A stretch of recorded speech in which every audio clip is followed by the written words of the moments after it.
Bonjour à tous et à toutes. La question traitée aujourd'hui, monter dans une voiture après l'allumage des bougies de Shabbat. Alors je vous donne un exemple.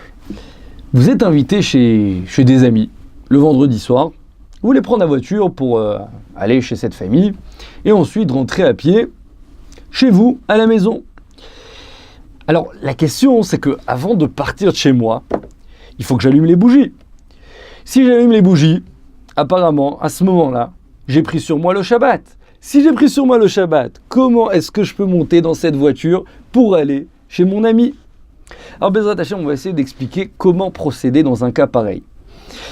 Alors, premièrement, à titre d'introduction, on va essayer de comprendre un peu la notion de Hadlakat Nerot, comment est-ce qu'il faudrait procéder.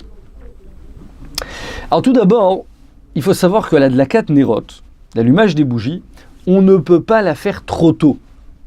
Puisque, dans notre cas, généralement, quand je suis invité chez quelqu'un, alors je ne vais pas allumer au moment de l'Hadlakat Nerot, je ne vais pas allumer au moment où c'est indiqué dans le calendrier. Si par exemple le Shabbat est censé rentrer à 7h, c'est-à-dire l'allumage des bougies, dans le calendrier c'est écrit que c'est à 7h, il me faut aussi le temps d'aller jusqu'à chez mon ami, donc généralement je vais prendre sur moi Shabbat, je vais allumer les bougies un peu avant.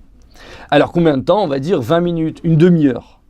Alors il faut savoir que le temps maximal que j'ai la possibilité d'allumer les bougies au plus tôt, c'est ce qu'on appelle Plag Amincha.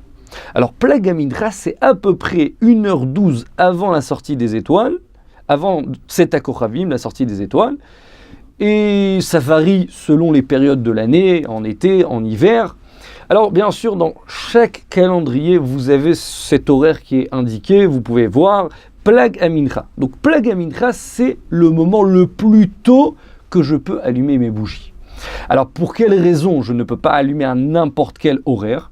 Alors c'est très simple, puisque les bougies de Shabbat, nos sages ont instauré donc de les allumer pour avoir de la lumière, pour honorer le Shabbat. Si j'allume trop tôt, alors on ne va pas avoir l'impression que je suis en train d'allumer ces bougies pour Shabbat. C'est pour cette raison que nos sages ont déterminé un moment maximum auquel je peux allumer mes bougies de Shabbat. Donc comme je vous ai dit, c'est le Plag Amincha. Alors c'est très simple, vous avez un calendrier, généralement chaque famille juive a un calendrier, vous regardez l'heure où c'est mentionné le moment de Plag Amincha, et à ce moment-là, vous pouvez déjà commencer à allumer vos bougies. Le problème, c'est écrit dans le Shulchan Aruch chapitre 263, que celui qui allume le Shabbat plus tôt que la normale, donc plus tôt que l'allumage des bougies indiquées dans le calendrier, alors dans notre cas évoqué, 7h c'est l'heure de l'allumage, moi je vais allumer 7h moins 20. À ce moment-là, je suis obligé de prendre, donc la maîtresse de maison est obligée de prendre sur elle le Shabbat. Si elle est obligée de prendre sur elle le Shabbat, alors est-ce qu'elle a quand même le droit de monter dans une voiture? Alors il faut savoir que c'est une grande discussion. Le Or Letzion, le Rabben Tzion Abba Shaul, lui autorise. Il dit que même une fois que la femme, la maîtresse de maison, a déjà pris sur elle le Shabbat puisqu'elle allumait les bougies, le mari a le droit donc d'ouvrir la porte de la voiture, elle rentre à l'intérieur, lui refermer la porte. C'est de la galanterie, au moins une fois dans l'année. Donc, elle a le droit. Alors que le Rav Moshe Feinstein interdit. Le Rav Moshe Feinstein interdit, pourquoi? Parce qu'il dit que ça consomme quand même plus d'essence. Le fait qu'il y a un passager supplémentaire, ça consomme plus d'essence. C'est pour cette raison qu'il interdit. Alors on a deux avis. Dans un cas où on n'a pas le choix, j'ai sur qui m'appuyer? Sur l'avis de Rav Moshe Feinstein, de Rav Tzion Abba Shaul. Donc, ma femme a allumé les nérotes de Shabbat. Plus tôt, elle prend sur elle le Shabbat, elle monte dans la voiture, je lui ouvre la porte, je lui referme, on arrive jusqu'à cette famille, je lui rouvre la porte, je lui referme, et c'est autorisé. Ça c'est, on va dire, dans le cas où je n'ai pas le choix, j'aurai sur qui m'appuyer. Je vous propose une deuxième solution, c'est que votre femme, ou vous mesdames, vous n'allumez pas les bougies de Shabbat chez vous à la maison, vous allez allumer les bougies chez qui vous êtes invité. Ça veut dire que vous allez allumer par exemple 2 bougies là-bas. Attention, il ne faut pas faire de bénédiction. Il faut entendre la bénédiction de la maîtresse de maison chez qui vous êtes invité. Vous répondez Amen, c'est comme si vous-même faites la bracha, et vous allumez. Et chez vous, vous n'allumez pas de bougie. Et à ce moment-là, donc il n'y a aucun problème, vous montez, même conduisez vous-même, puisque vous n'avez pas encore pris sur vous Shabbat.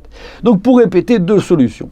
Premièrement, comme je vous ai dit, si j'ai pris plus tôt que la normale, je suis obligé de prendre sur moi Shabbat. Si j'allumais les bougies chez moi à la maison, quelle est la solution ? Dans le cas, on va dire, où j'ai pas trop le choix, j'ai envie absolument d'allumer les bougies chez moi, ou je sais que je pourrais pas allumer chez cette famille que je suis invité, alors à ce moment-là, j'aurai sur qui m'appuyer d'allumer les nérotes. Mon mari m'ouvre la porte, referme la porte, c'est lui qui conduit, il me dépose là-bas, et donc c'est autorisé d'après le Rav Ben Zion. Encore une fois, on rentre dans une discussion. Deuxième solution, j'allume pas les bougies de Shabbat chez moi à la maison, je les allume chez cette famille, j'entends la bénédiction de la maîtresse de maison là-bas, donc où je suis invité, je réponds Amen, et j'ai même le droit de conduire parce que j'avais pas encore allumé les nérotes de Shabbat.